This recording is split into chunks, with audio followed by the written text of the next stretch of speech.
lot of dishes call for garam masala. You could buy it, but why would you if you can make it yourself? Every family's recipe is different. I'm making it the way I learned it, toasting these 6 whole spices and then grinding them to make this unique and fragrant mix. Start with a shallow pan on low heat. I'm tossing together cinnamon, coriander, and black pepper, along with cumin, brown cardamom, and cloves.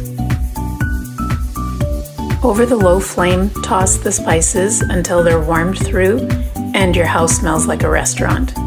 Once it's fragrant, you're done.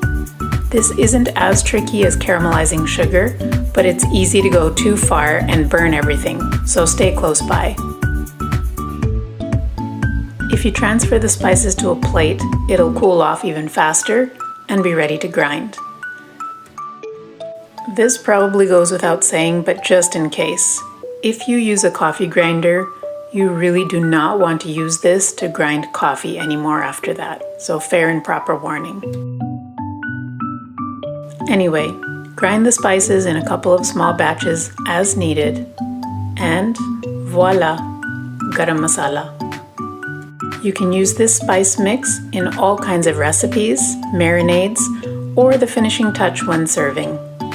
If you enjoyed this video, be sure to like, comment, and subscribe. See you next time.